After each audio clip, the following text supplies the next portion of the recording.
start our day off, I'd like to invite Dr. Pasquali, who will be giving us a talk on the landscape of newborn screening for creatine deficiency syndromes. Dr. Pasquali is a professor of pathology. She is also the program director for the fellowship program in clinical biochemical genetics at the University of Utah School of Medicine. She is also the section chief and medical director for ARUP laboratories, one of the laboratories that's been at the forefront of screening efforts for CCDS. Her research interests are newborn screening disorders of carnitine and creatine metabolism and transport and lysosomal storage disorders. Thank you, Dr. Pasquali, for kicking us off today. Thank you.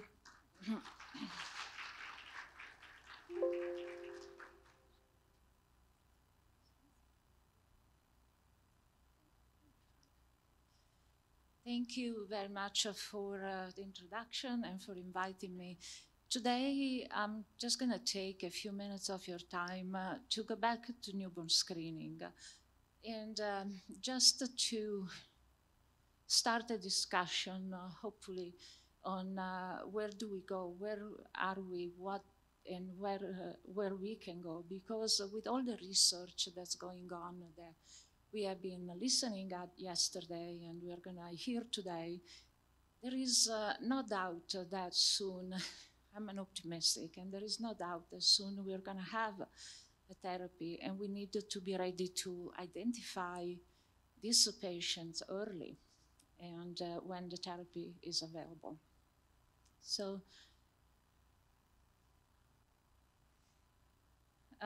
going back to just a brief summary about cerebral creatine deficiency syndrome, they are caused by defects in the synthesis of creatine or in the transport of creatine.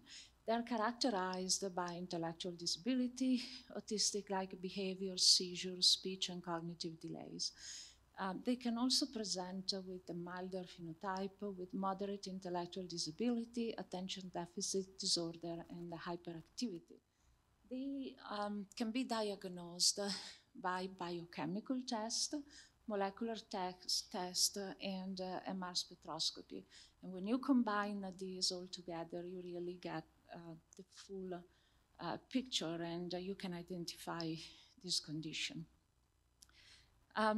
I want to go briefly through the pathway of creatine synthesis. And the first step is the synthesis of guanidinoacetate, starting from arginine and glycine. This step is impaired when we have agate deficiency, the first disorder of creatine synthesis. In this condition, guanidinoacetate is extremely low and creatine is low because the precursor is missing as well. In GAMT deficiency, the block is on the second step of the synthesis that from guanidinoacetate leads to creatine. And in GAMT deficiency, guanidinoacetate is high and creatine is low. We go down to the creatine transporter deficiency, and the transporter that takes up creatine and brings it to all the organs and tissue that need the creatine is impaired. In this condition, if you're looking at creatine concentration in plasma, the concentration is usually normal. It's not or low normal. It's not low or it's not high. But if we are looking at the urine creatine, because the transporter is expressed in the kidney, the transporter cannot reuptake a creatine, cannot reabsorb a creatine. So creatine is excreted in the urine in excess. So that's why when we're looking at biochemical tests, a biochemical diagnosis of cerebral creatine deficiency syndrome, we need to evaluate both plasma and urine. And the characteristic patterns that we are seeing are indicated in this slide. In agate deficiency, creatine and guanidinoacetate are low in plasma. In GAMT deficiency, creatine is low, guanidinoacetate is high. In creatine transporter deficiency, plasma creatine and guanidinoacetate are normal, but the ratio of creatine normalized for creatinine is high. And then, of course, the diagnosis can be confirmed by DNA testing. What about the therapy? So we know, we have heard about new therapy that are currently being studied or ready almost for clinical trial. But currently for agate deficiency, the therapy is creatine supplementation, initiated preferably early in life. For GAM deficiency is, again, creatine. Guanidinoacetate levels need to be lowered in GAM deficiency, and this is done by using a supplement such as ornithine and benzoate that reduce glycine and therefore the synthesis of guanidinoacetate. Even with GAM deficiency, the therapy is effective if it's initiated preferably in life. For creatine transporter deficiency, there is not an effective therapy yet, but hopefully we will have one not, in the short future. But some patients respond to creatine, arginine, glycine supplements, or betaine supplement. And again, I think that even in this case, if a patient's the effectiveness of this therapy is going to be higher if it's initiated early in life. So this brings us to newborn screening. And the definition of newborn screening is a public health activity aimed at the early identification of conditions for which timely intervention can lead to elimination or reduction of mortality, morbidity, and disability associated with this condition. So we need to be able to have markers that can be identified very early in life, hopefully before symptoms or before some irreversible changes occur. So what is the strategy for newborn screening for cerebral creatine deficiency? If you remember from the pathway, we have two conditions in which we have a marker, guanidinoacetate. In agate deficiency, guanidinoacetate is low. In GAM deficiency is high. So we need to utilize this marker that we have for newborn screening, integrate the analysis of these markers in routine methods, because this allows to perform newborn screening without collecting additional sample, which again, with the number of conditions that we're screening for, we cannot continuously ask for more blood. We need to be able to multiplex and detect this marker in the same sample that we use for all the other conditions. In addition to that, if you can integrate this analysis in your routine method, there is really a minimum additional cost, which is very important, especially from the public health perspective. So primary marker, guanidinoacetate could be a primary marker. Creatine could be a primary marker. Creatinine, maybe we can use also creatinine.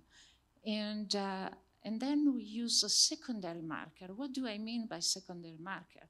These are markers that are helping in assessing whether a result which is out of range is really due to perhaps a metabolic disorder rather than something else. And these secondary markers in biochemical genetics are often ratios. So ratios of creatine and guanidinoacetate, or vice versa, guanidinoacetate and creatine, creatine and creatinine.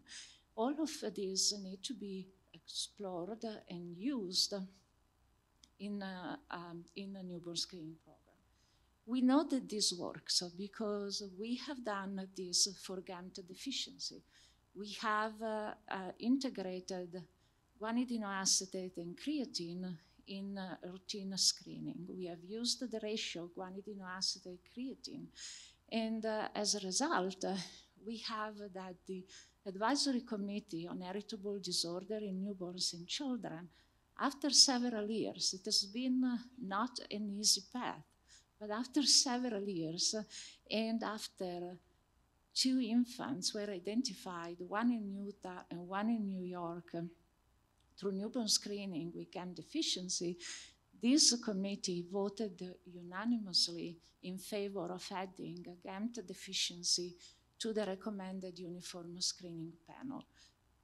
This, the condition is not yet officially on the panel. We are waiting for the Secretary of Health and Human Services to sign, but this has been an incredible success, I think, and this has been possible by the collaboration of a lot of stakeholders, and especially the families and the Association for Creatine Deficiency.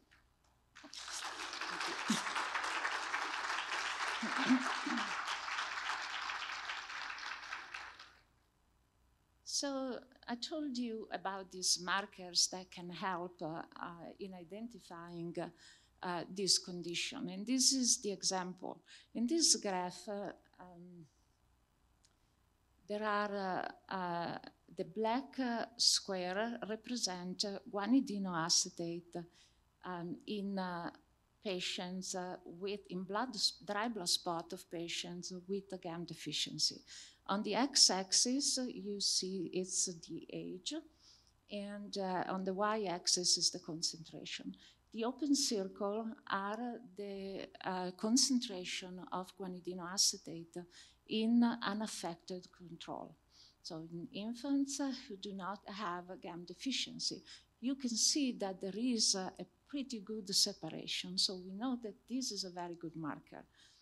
Now, can we use guanidinoacetate for agate deficiency? So in agate deficiency, guanidinoacetate is low. And typically, newborn screening programs are very good with markers that are elevated, but when the markers, the metabolites are low, there is a little bit, it's more of a challenge to really identify this condition, and you run into a lot more false positive results than when the marker is high. So here I have taken the data from a paper that was published several years ago, and the dashed red line represents the average value of guanidinoacetate measured in an infant with agate deficiency. There were several measurements from 12 hours of age until 21 days of age. And that represents the average. So you can see that definitely it's lower than the average of the unaffected control, but there is some overlap. The bar in the middle of the open circle are representing the standard deviation. So there is a little bit of overlap. What does this mean? It means that we can look for low value of guanidinoacetate, but we might have some false positive results. And therefore, we need to look for other markers, secondary markers that can tell us whether this is the low level of the unaffected control, or is this really a patient with agate deficiency? That's where we need to work a little bit more together for agate deficiency. And maybe we can use the guanidinoacetate creatine ratio, but that's where we need to focus our effort. What about creatine transporter deficiency? Currently, there are not reliable markers in dry blood spot or not definitive data that can say, yes, we can detect this with the blood spot. However, we can think outside the box, right? In Canada, there is Dr. Christiane Horrible, and she's running in Quebec a large program, newborn screening program, urinary screening in urine, using urine. And she published the paper, and again, this is a proof of concept, and saying, can we screen for creatine transporter deficiency in urine? So she has demonstrated that if you collect the urine on a filter paper and then you run your test, you elute your analytes from the filter paper, you can measure the creatine ratio is high. Now, this again is a proof of concept. The patient she analyzed was 2 years old, was not a newborn. So there is still a lot of work that needs to be done. Is this something that's effective, that's true even in newborn? What do we need to do? But again, it's some food for thought. If we cannot find a marker in the dry blood spot, can we think about the urine? So in summary, the effectiveness of current and future therapies for cerebral creatine deficiency syndrome depends upon early initiation. Newborn screening is critical in order to identify patients early. And dry blood spot may need to be complemented with other specimen type like urine in order to identify all conditions. And I just want to acknowledge